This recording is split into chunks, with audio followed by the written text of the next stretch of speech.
Hi, everybody, and welcome back to Race Report. On this episode of the docu-series, Chaos, Murder, Madness, Penalties, out, we discuss the harrowing events of Qatar. All right, so starting into this episode, I am angry at Alpine because of the absolute most disrespectful thing I've ever seen them do to anyone, which was decide to drop Esteban Ocon right before the final race of the season and replace him with Jack Doohan, who is going to be taking that seat next season. And none of this was planned. So we had seen this, like, it had come out kind of right after the race in Qatar. Like, they had been posted it, and then some sources took it down, and then it came out officially that that was the case. And then today, Esteban posted the saddest story ever on his like Instagram and all his like social medias, basically being like I was not expecting this to happen. Like, I'm so sorry to like the team back in Enstone and back in France or whatever, because like I was planning on saying goodbye and like thank you to all of you in person back at the factory, and like now I can't do it anymore because I'm not a part of Alpine anymore. And he had like a whole special helmet like ready for the race that he's not going to get to wear. And if you guys know me and have listened to this podcast at all, you know that he was previously my least favorite driver. Like, for a driver who has driven with you since 2021 and has been your only race winner in the past 10 years and has like gotten you podiums and got you a podium 2 weeks ago, and you're just gonna be like goodbye right before the last race, that just like, I would not want to be a part of that team in any way, shape, or form. I'd be like, actually, like, F you guys, I'm leaving, because what the hell? Like, I've given you so much for you to just like really twist the knife when it's ready. Like, you already fired me for like next season. Like, can you let me have my last race and like go out with some like dignity and like it just be like a mutual like partying where, you know, no hard feelings, but we're moving on to the next chapter. So yeah, I'm like ready to go to war for Esteban Ocon. I never thought I would ever say that in my life, but Alpine, what the heck? So Disrespectful. Also, he was the longest driver at Alpine that Alpine's had. yeah, probably This because is they're your like longest driver. I mean, yes, I know he's caused fair of damage, and but like, dudes, y'all are not by any stretch of the word. So I don't know why you're acting like yesterday's dirt. He has done well this season. Yeah. Pain. yeah. I feel like the recklessness of all of this started when James Vowles sacked Logan Sargent, because it was like, It gave Logan's everyone out a of free his card. seat, Daniel's out of his seat, Checo was gonna be, now he's not, Esteban's, it's like, how many, this is not a normal thing. Like, it's not normal in F1 to just drop a driver during the season. Yeah. It gave, And the I fact feel that like it's happened sure, but 3 times this year is shocking. the later half of the season too. Like, it didn't Right. happen like January through December, like, or not through December, but like beginning of the year through December. This happened what, after June? Yeah. Like, later half of the season, which is crazy. 30% of the teams have sacked a driver mid-season and replaced them. What makes it even dirty, like, I get the Logan thing, and I get, who else left? Daniel Ricciardo. Like, I get those a lot more than I get sacking your driver with one race left to go. Like, that is just so beyond petty and disrespectful to someone. Like, Pointed. You can't claim that any other reason because you knew he was leaving at the end of the season. let him have his last Injured, race. Let he's him not say sick. goodbye. And those are people he's worked with for 3+ years at the factory and stuff, and he doesn't get like a proper goodbye to like all of those people. Yeah. Not like they're in a title fight for the constructorship. It's not like, oh, Jack Doohan is our one and only hope to beat out Ferrari and McLaren. Like, I No, hope he it's that we're crashes and maybe breaks the getting car. I hope he's fine, but I hope he absolutely obliterates that car. I hope he tire the car first lap due to mechanical issues. You know, like, It's hurt. Ocon's like putting a hex on like that car as we speak. Like bad juju. Engine failure, lap 3. I'm calling it right now. I will say I am glad that Esteban Ocon's girlfriend is actually like a saint of a human being. We love Lavi. And as much as this is like horribly devastating, because he probably had his bags packed, expecting to fly Qatar straight to Abu Dhabi, and then was told like, actually, you're going to France, like you're leaving. Yeah, you're leaving. I want to know if they like stopped him outside of the track or like stopped him from getting on the plane. If they're like, hey, when actually, did they tell him? Like before the race, get on. after the race? Like when did he find out? Took it to and was like, wait, I don't And have a then seat. get told to go home. Yeah.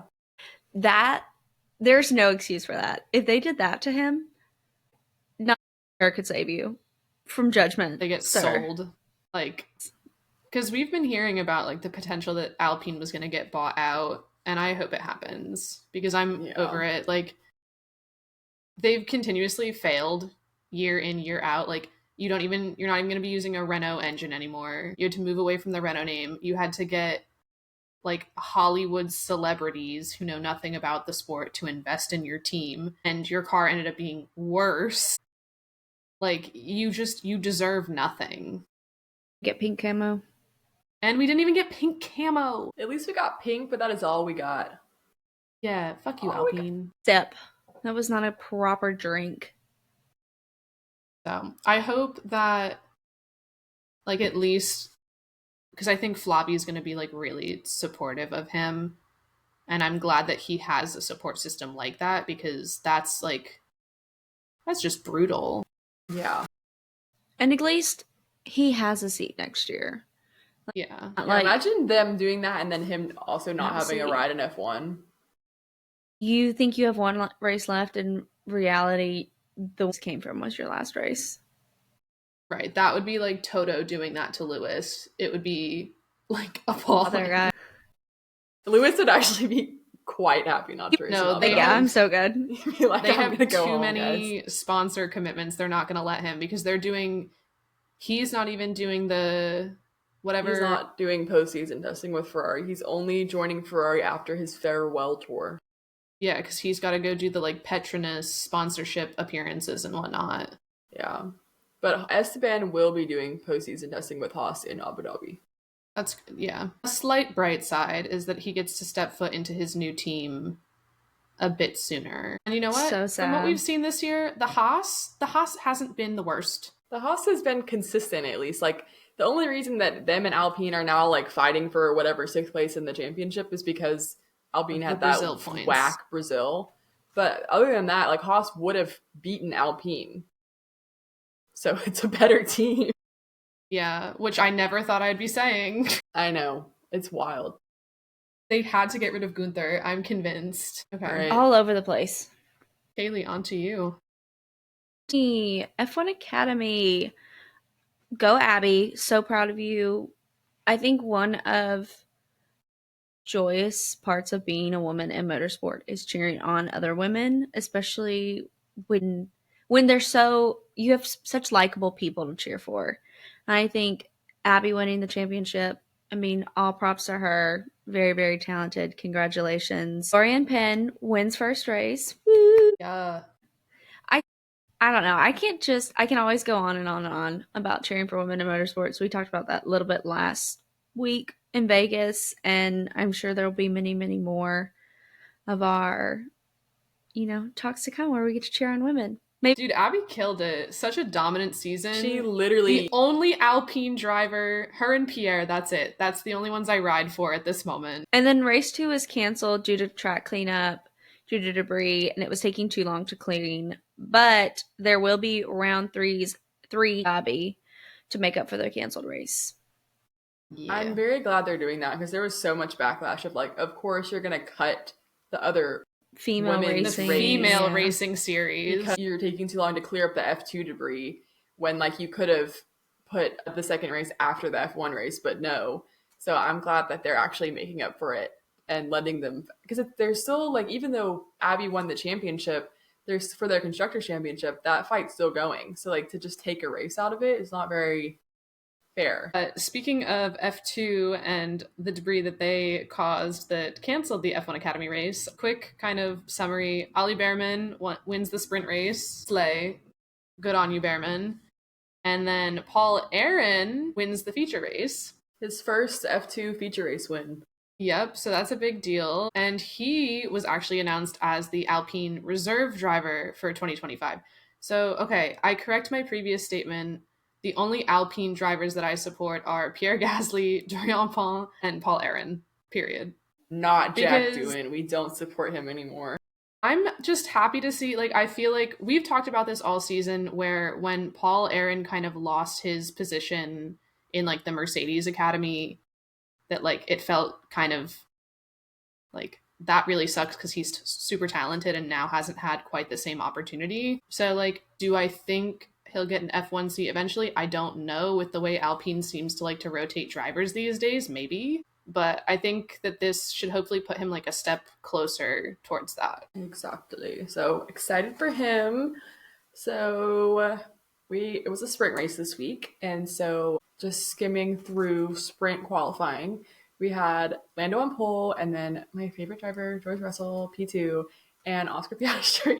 Checo gets out in SQ1, shocker, and Pierre Gasly makes it to SQ3. He has suddenly been like on fire since Brazil, like besides the mechanical issue he had in Vegas, like also qualifying like into Q3 and like doing well at the start before he had to DNF.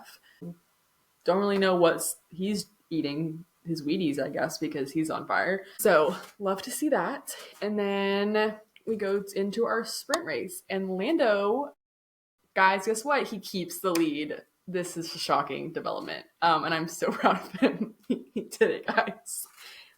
Go, Lando. I love your enthusiasm. I love Lando Norris. As the resident McLaren fan in the room, I literally texted Lauren before this and I was like, you have to give Lando props because you're always mean to him. So, like Lauren mentioned, Lando keeps the lead of the race and Oscar moves himself up into P2 past George. George is basically on his tail like the entire race. Like George is not willing to like give up that position without a fight. And Lando is doing like everything in his power to keep Oscar within DRS, to keep him in P2, potentially at the risk of his own race, because God forbid that doesn't go well, then you have George Russell right behind you. And so, like, props to Oscar and also props to Lando, because that was really slay of you, and it made me really happy to see it, that he kept getting on the radio and was like, I'm going to slow down. I want to keep him in DRS. Or like, how close is he? Is he close enough? Another person that qualified well and into SQ2 was Mr. Hulkenberg. So congrats to him. And he had a great start and got past Max, which is wild. He started P9 and moved up to P7, whereas Max started in P6 and moved down to P8. So very odd to see from Max, because normally his starts, number one, are very good. And number two, it's the first time he's lost positions in a start all season, I think. Could be wrong. I think I heard that on the commentary. So very un-Max-like of him, but very slay of Nico. When they're like, and Nico Hulkenberg passed Max Verstappen, I was like, what alternate universe are we living in? The McLarens had a good lead. They were, chugging along. And then it was just massive DRS train. The entire circuit. The entire race was just, the entire time was just a DRS. You think of those like little trains, the little magnetic trains that you have like when you're little on the wooden blocks, and they're all just connected and it's just going ooh. Yeah. I know, and you try and see if you can go fast enough to disconnect one, like, and they off at the end. That about actually sums up the whole sprint race, guys. Okay, so moving on. Yeah. I mean, I think it's weird the fact that like Qatar as a track only has one DRS zone, and so it really like it's all like the curves, and it just leaves it open to like, are there even enough passing opportunities? Because it's basically like, for high speed passing you have the straight and that's it. Last lap, last corner, all I was watching and I was like, wait, why is Lando like slowing down? Why is he moving over? What's going on? Lando backs out, moves off to the side, lets Oscar pass him, tucks right back in front of George, and for like better use of the words, gifts Oscar the win. And a lot of people are like, oh, that's so not right. Like, you shouldn't give away a win, then it's not a real win. And it's like, you have to take into account that this is him thanking Oscar for giving him the sprint win in Brazil. And so it's like, they are now on equal footing again. Like, Lando earned the win in Qatar and gave it to Oscar. Oscar earned the win in Brazil but gave it to Lando, so now neutral. My favorite part about this whole thing is the fact that the team did not know he was going to do this, but he has been planning to do it since Brazil. So he left Brazil weekend, which was a really bad weekend for him, and he stayed up for 40 hours straight beating himself up about it, and came away with it with the intention of like, I just want to do something good for Oscar because Oscar has done right by me all season.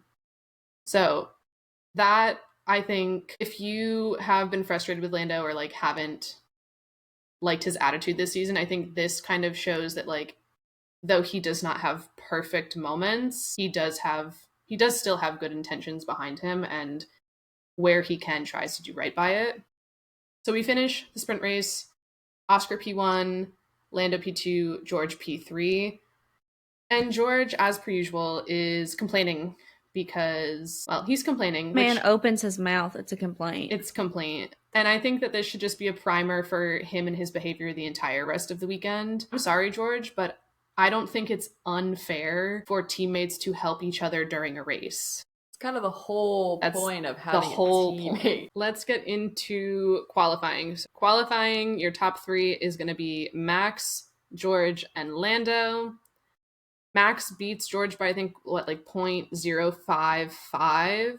Really close. It's like really close. And George, of course, is pissy about it because he like just misses out on it, to the extent that Max somehow gets a one-place grid penalty. I did not know they had those. Like, genuinely did not know that was a thing until... Because it's so infrequently used as a punishment. George complained that Max was going too slow during his cooldown lap. Neither of them were on push laps, but they said that Max was impeding George's ability to start a flying lap because he was driving too slow on the racing line and that he should have moved out of the way. George, the new FIA president, are in cahoots because, I mean, we'll get into it later with... We'll get into that. Yeah. The other calls that were made, but like, this man, the FIA president, I'm referring to this man in this moment. I'm sure I will refer to George that way later. I feel like he was the type of person in school who was like, I'm going to find every single little nitpicky thing and I'm going to use it to make other people's lives miserable. And when he became FIA president, through blackmail and probably twisting people's arms and holding people up in dark alleys with ne'er-do-well stuff. First things first, let me crack open my little FIA rulebook. Russell probably rang him up, little group chat with him, and was like, he's being mean to me, stop him. Don't worry, George, we're going to give him a penalty for you. Yeah. You can have just P1 back. One place grid penalty so you can have pole. But I think another thing, like, the reason that this seems so outlandish and excessively harsh is because there were 17 other cases noted during qualifying alone of drivers failing to obey the maximum delta. And the only reason that Max got the penalty is because it was, not only was he driving too slow, but he was impeding George, which I just think is absolutely ridiculous. Track with no one on it could impede you. The FIA had to, like, it's such a far reach to, like, rationalize that penalty. And it's like, just be honest, you don't like Max. We know that. No, literally, remember when we were nice to him a few episodes because he stopped being, like, the worst person alive? Cancel it. Take it all back. He is right back on his bullshit. From all platforms. Especially, too, at this point, like, George, you're not winning... You're not getting P2 in the championship. You're not getting P3 in the championship. Mercedes is not up there. I have no idea where he currently stands. I'd be surprised if he's maybe 5th. I'll look it up. His race win taken away, which was so... And given to Lewis. Yeah, he's sick. The video, at the time, it was very sad of, like, Lewis celebrating and George, like, in the back going... And now it just makes me giddy. It makes me giddy. I have a sticker of joy. That's so funny. That's all I have to say about it. Heading into the race, Max immediately takes the lead back from George, so that really did nothing to him. Yeah. When I was watching it, like, this revenge, this is the best reward. It's like just takes it back. Instant karma. And then not only did Max take the lead, Lando passes George to get P2, knocking George from first down to third. So that really was just great. And then there was a bit of a kerfuffle in the first lap, which was Hülkenberg hitting Ocon, who hit Franco Colapinto, but Hülkenberg, who caused the incident, which it was ruled racing incident. Like, I do think it was racing incident. But he was able to carry on. Meanwhile, Ocon and Franco, whose luck has not been on their side recently, have now DNF'd in the first corner of the first lap. So that rip to the Williams mechanics. Again. God bless their souls. It's almost like a sick joke now. Like, it's cruel. It is. It's so bad. And so that really is doing a number on them. And that is when safety car number 1 was deployed. I feel like this section of our podcast should just be titled Penalties and Their Greatness, because the rest of it is basically just us discussing penalties. Stroll hit not Alonso. Lord, y'all, my brain is just... Stroll hit Albon. They were both A names. We were good. Lance is later given a 10-second penalty, which he serves, but then it retires.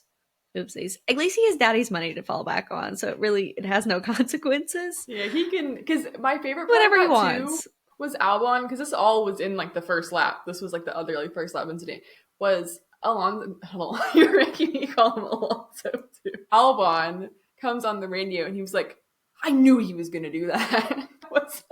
He's like, "I knew Stroll was gonna do that." I was like, our king was Hamilton for a false start, which is fake news. It actually isn't, but like in our eyes, yeah, it was a false start. It was real news. So he did receive a 5-second penalty for an unjust but also very realistic false start. Then bringing it back to George Russell, who has recently been demoted down to P3. He is one of the first to pit. And is put onto hard tires, which has been a mystery because they haven't really run them at all this weekend, turning him into a guinea pig for the entire rest of the grid, because now they're just going to watch, well, how does he do and should we do the same? It is a 7-second pit stop, which is a big yikes. And like, once again, karma sneaking up on him. We do find out later that the hards were in fact not a good choice. And yet when they pit him the second time, they put them on again. Around lap 30, there's just a rogue wing mirror in the middle of the racing line. The video of it flying off is just hilarious. So it lands on the racing line. And normally, that's a decent chunk of like glass and hard plastic and metal and like, it's like a decent size of debris and it's on the racing line. So usually that would then call for a safety car. Instead of doing that, they didn't for about 4 or 5 laps too long until Bottas hits the mirror and Sainz and Hamilton both get punctures. They finally throw safety car number 2.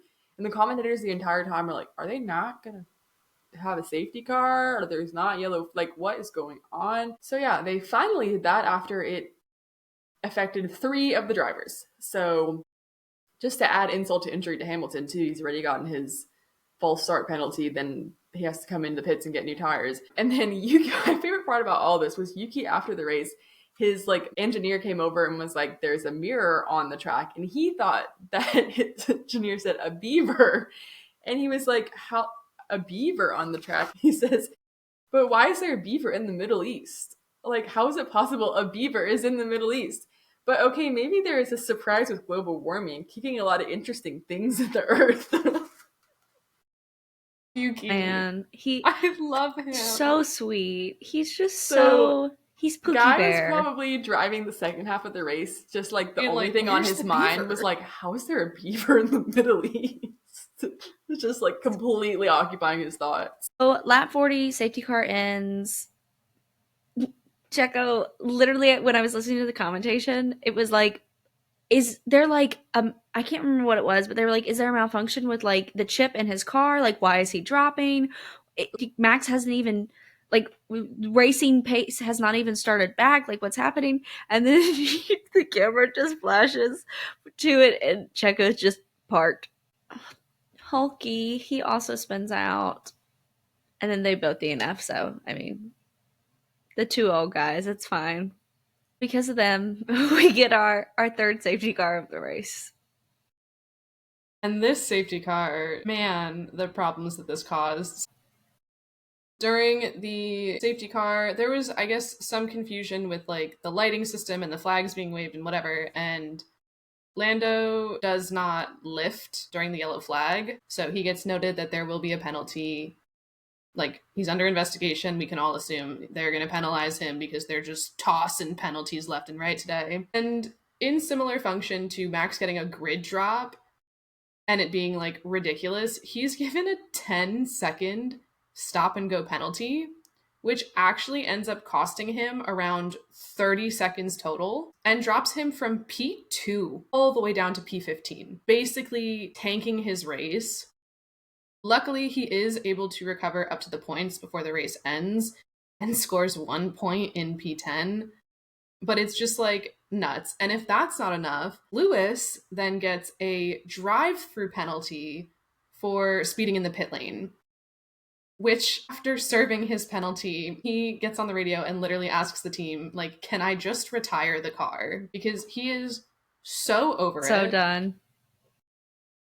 And his team pushes him like, no, finish the race. And then on top of that too, Mr. Snitch himself, George Russell, gets noted for a safety car infringement. I don't think they ever really specified what the infringement was, and is given a 5-second penalty, which literally doesn't matter at all because the gap between him and I think it was Pierre behind him was greater than 5 seconds. So he still ends the race in the same spot, which is P4. Max Verstappen wins the race again, so that's exciting that we get another Max Verstappen win. And he wins by 6 seconds.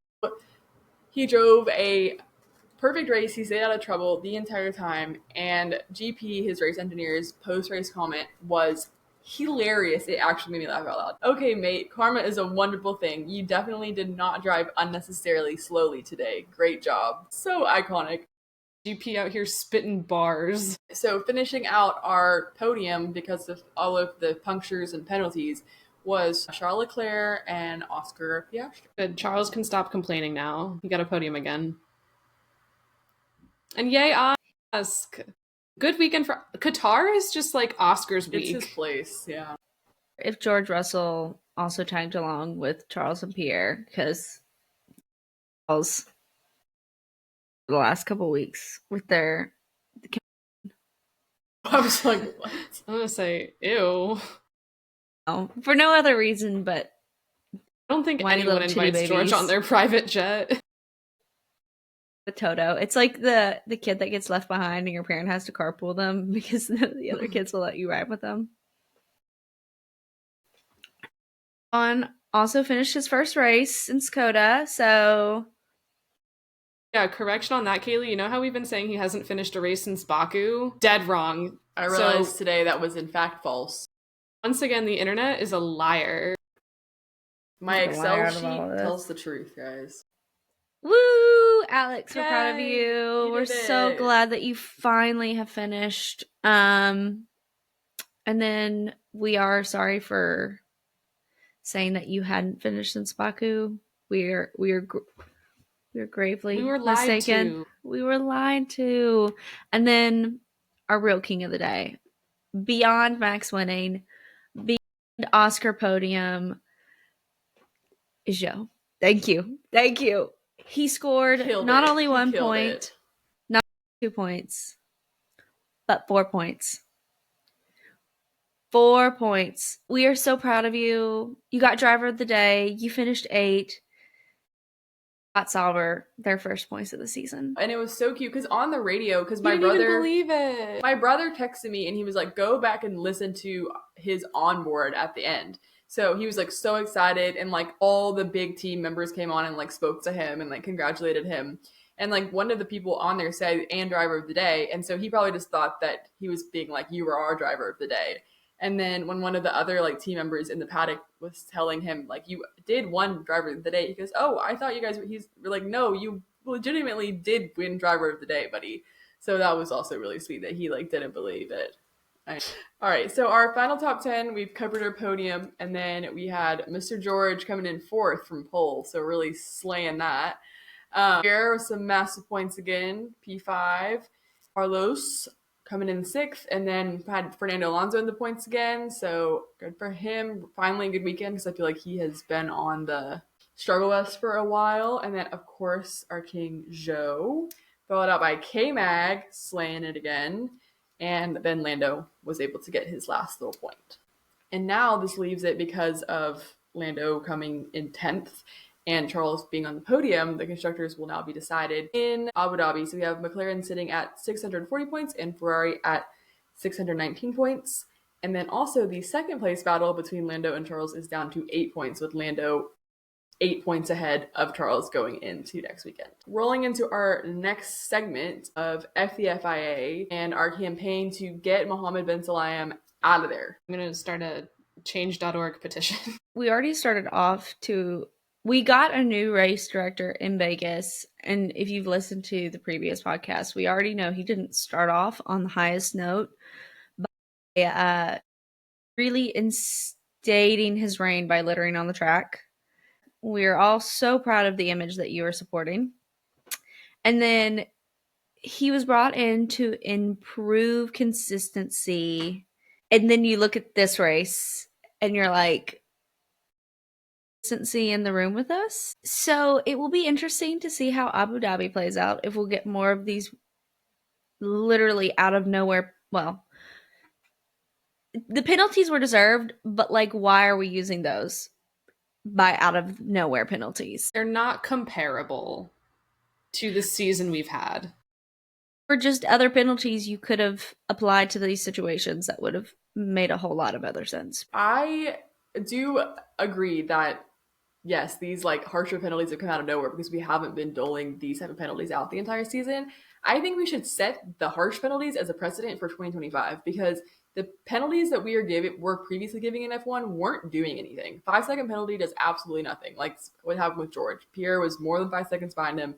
It didn't actually affect him for breaking a rule. So I love a drive-through penalty. I talked about this before. IndyCar and NASCAR, that's like their main form of penalties, because it actually is majorly hindering you, and you have to work your way to get back up to where you were. I do think the stop and go drive-through is kind of harsh, but like I think the minimum should be a 10-second, and then we move to a drive-through, and then if you really mess up, a stop and go drive-through. But I feel like these penalties should be put in place for next season, and not suddenly doling out these way harsher ones for the last 2 races.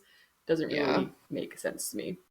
I can also, totally agree with that. It's not that hard to stay consistent. Like I feel like a full start in football is a 5-yard penalty. A full start in F1 should always be 5 seconds.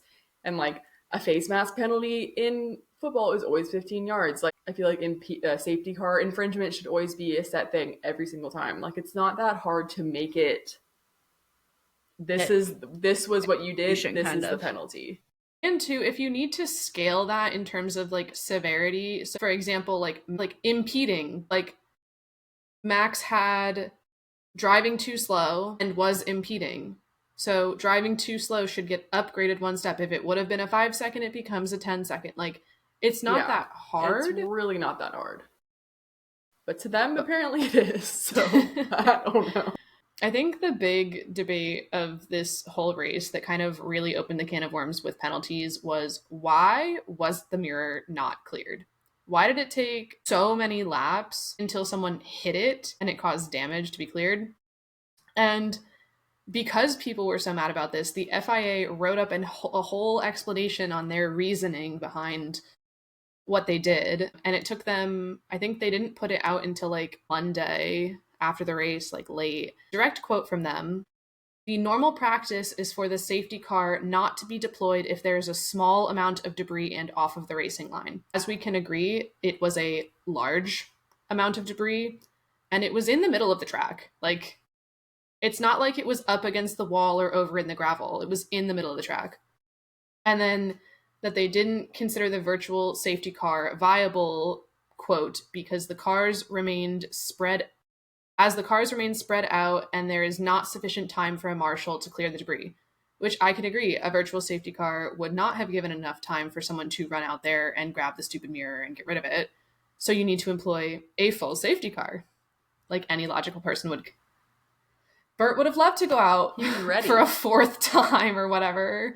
And then not only that, but then they tried to write off that it wasn't their fault that Carlos and Lewis both got punctures, and that they're now doing an investigation on the Pirelli tires because based on the wear of the left front tire on this track, even a small piece of debris could cause a puncture. And it's like, you're just trying to CYA. Yeah. Trying to imply that not one but two drivers punctured their tires because of excessive wear is ridiculous. Another thing that I think is kind of important to point out is, to me, did Lando break a rule? Yes. However, I feel like his penalty was given so severely, not just to be harsh, but for political gain of now we get to delay the championship battle to the last race of the season. Because, well, who wants to buy tickets to a race when both championships have already been decided? And maybe I'm crazy and extrapolating, but they kept Checo in a seat because of Austin and Mexico sale. Other news, the president of the FIA yet again opens his mouth and spews drama. He was talking crap about the GPDA, which is the Drivers Association, and his direct quote is, "It's none of their business. Sorry, I am a driver. I respect the drivers. Let them go and concentrate on what they do best, which is race." Which I feel like when you're having such poor mismanagement, they not only have to focus on racing, but they also have to focus on representing their best interests, which they shouldn't have to do if we had not piss poor management. Right. Especially when part of their statement was regarding driver safety. Let's talk about Brazil and how that race at some points probably should have been red flagged, or telling them it's not their business and that they should just focus on racing after making a ban on all drivers releasing political statements, but you can make them on your personal social media accounts. He just is not reliable in any sort. And if anything, wants to be this FIA F1 dictator where it's I can do whatever I want and you can't. So no respect for him. Get rid of him. They do elections for it. His term's almost up, I think, as well. And then back to our drama queen of the week, George Russell. Max's response to George Russell was nothing short of iconic, as per usual. He allegedly confronted George ahead of the driver's parade. Because rumor has it that George went to the stewards to complain about Max, and that's why he got the penalty. And this is what Max said directly to the media: "I've never seen someone trying to screw someone over that hard. That, for me, I lost all respect for George Russell." And then apparently what he said directly to George was, this is roughly along the lines, taking out a lot of swearing and whatever else: "You and your FIA mates, I hope you're happy with what you've done." He really ate him down, not gonna lie. He had it printed out. Yeah, read him for filth. On to the last, final, favorite, amazing, beautiful, fabulous, wonderful segment, Brat and It Corners. Work. My brats this week, I have two. My first one is Lando Norris for being a good teammate and doing the right thing and returning the win that Oscar deserved. And then two, Max for going after George, because I think it's been a long time coming.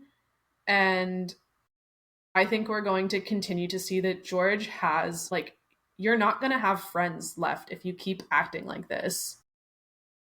Because we're not children and you keep acting like a kid who's upset at a go-kart race. My barat is Mr. Zhou himself. That was honestly such a serve and a slay to give Sauber their first points of the race. And it was just good that he was able to have a good moment in that team before his time in F1 is over, that he was able to score points and have a driver of the day moment and just get celebrated by his team and kind of by everyone. Like, everyone was probably more excited about Zhou getting points than Max winning, which Max was probably more excited about Zhou getting points than Max winning. I know. So I was very happy for him and happy that he got to have that moment and have such a good race and not only just score 1 point, but to come in 8th and score 4 points.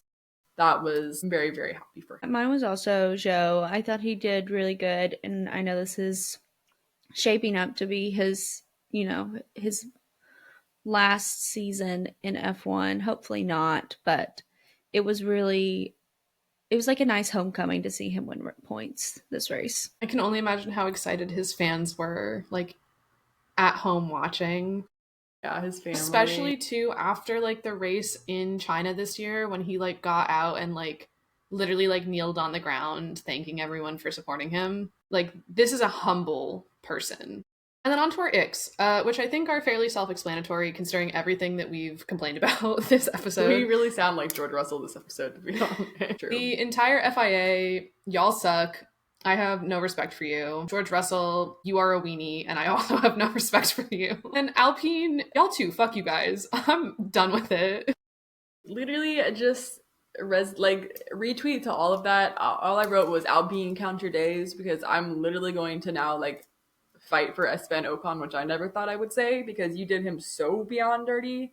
Like, I hope you come 10th in the Constructors' Championship next year. Thank you. Even just like comparing their message for Ocon compared to Williams' message for Logan, which, I mean, we are no stranger to how Williams treated Logan, but at least they gave him a somewhat heartfelt message, whereas I'm pretty sure ChatGPT wrote Alpines for Ocon because it was like a sentence long. Feel the stone cold machinery through that. But I guess at the risk of sounding redundant, we will sum up in 2 words, which was tomfoolery. That really does sum it up. Yeah.